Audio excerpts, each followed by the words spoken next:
Looking at the conventions of a documentary is a recording of a life, showing the reality or showing an event from people's perspectives or the genuine facts.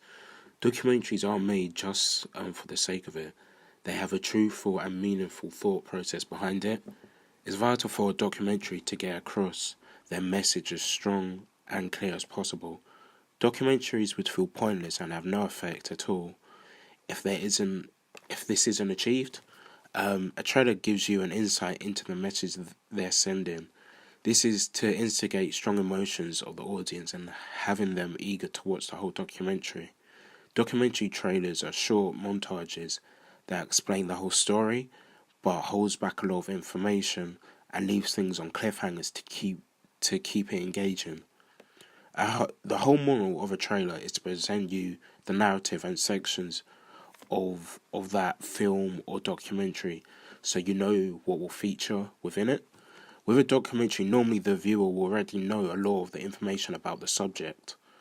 Um, in a documentary, in a documentary trailer, you would expect to see archived or secondary source footage of that person or event, adding context and realism due to the filmmaker not being able to obtain that footage themselves.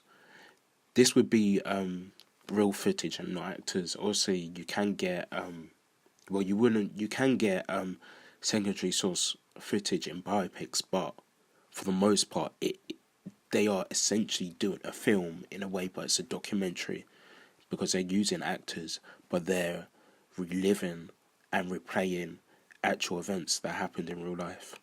Pictures are constantly shown to add some variation, but to show past events that will help put across the message they are trying to send.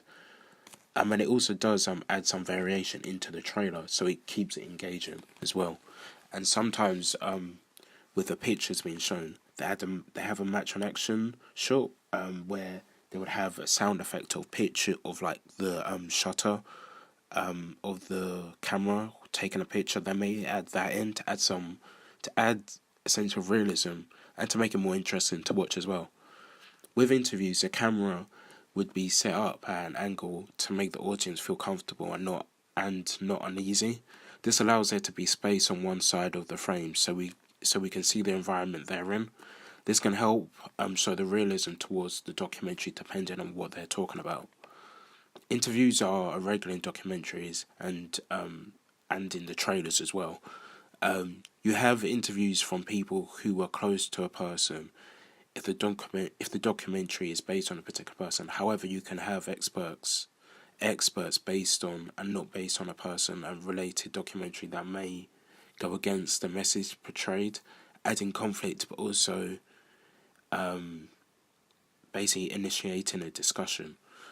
With interviews in a documentary, you normally get small clips, and those small clips have the most effective parts and the most, well, not the most powerful, but they have more emphasis and they get you engaged.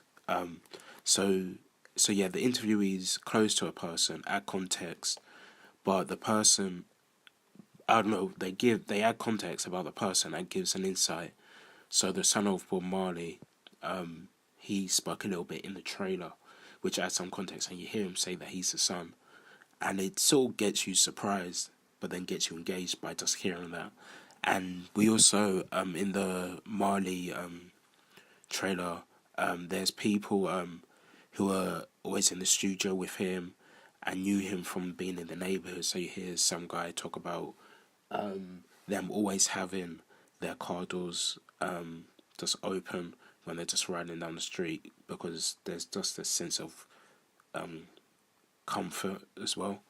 And then with the people talking about him in the studio, you get more of an insight into him, which you didn't know about. And just that small clip, just hearing that dialogue as a voiceover or just seeing them there as well, it does create hype and it creates excitement and gets you surprised all at the same time. With interviews, they are normally in a comfortable location and with basic colours behind them, so you aren't taken away by what is being said. Voiceovers help transition from shot to shot, and you see this a lot in the trailers. So then they're able to have more footage in the trailer to give you more perspective of what will be in the whole actual documentary. It can make the audience feel that this person has some specialist knowledge due to them having extended time to talk over another scene, and add some exciting moments and create goosebumps with keywords.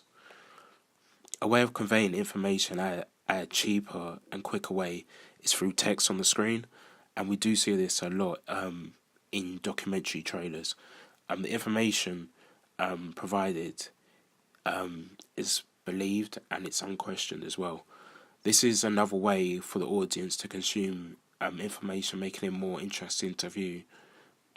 We see this a lot in we see a lot of this in trailers, and they also show where they've been screened at, so film festivals, and where they've been nominated at, and also if film critics have their opinion on the documentary, we see text about that as well.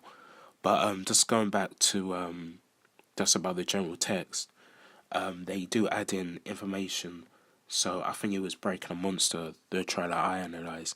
They just had text for a couple of seconds about them going from step to step, and that just made me more aware on how big they were, and it did make me more intrigued into actually watching the whole documentary. So that's what documentaries do. They, even if you don't even know fully about the subject, they're able to engage you and reel you in by just some of the key words they use. Non-diegetic sound is constant in documentaries. Music is always there as well.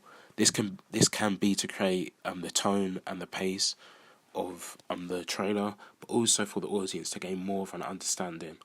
The music can have an emotional attraction depending on what is shown on the screen. Music can also be a bridge between scenes, and this can be to convey something in a mocking fashion, in a celebrative manner, and many more other ways as well. When they compact a documentary into a trailer, it sets it out in a montage style, as I said before, and I think it's done in 3 sectors in the trailer. If you look at it from the perspective of a hip hop or general music artist, at first it'll be positive, with many interviews and footage of them in a positive manner, and maybe some of them celebrating some certain achievements. Then the tone of the trailer would change to more of a negative nature. This shows more of an adventure and a roller coaster ride for the person, making it look much more interesting for the audience, and it goes deeper into their life than just showing all the positive stuff, because it then essentially goes back to the audience that not every successful person has had the easiest way to being successful. So yeah, just having that, and then and then lastly, you would have the last sector being more positive with some elements of negativity. The sound changes in the same relation of what's being shown on the screen, but normally at fast paced. This adds intensity. But yeah, so having the trailer in these type of sectors, it also then cuts out a lot of the stuff that's shown, but then gives you the opportunity to know what they're going to show, but in big chunks. Text will occur on the screen, given the review from film critics, nominations, and at film festivals, as I said before, and quotes that will be from magazine or individuals as well. A montage style is fast and interesting because it gets you on the edge and leaves scenes on the cliffhangers, making you want to watch the whole thing. And that's what I think the conventions of a trailer is, and it shows how important it is for there to be a trailer for documentaries, because even if they say, oh yeah, we're making a documentary on this person, they could just show one side of them, so just literally showing. So if I look at Tupac, they could just show all of his music side, but then they could go deeper into his life generally, and then looking into maybe some other people that have been with him or have affected him in certain ways, and even just looking into him being in prison as well, Stuff like that. If there wasn't a documentary, if there wasn't a documentary trailer, you wouldn't know about that. You would just think it's one certain subject about him. But having a documentary can get you more interested in looking at him or any person or anything as a whole. So yeah, that's what I think a document. That's what I think the conventions of a documentary is.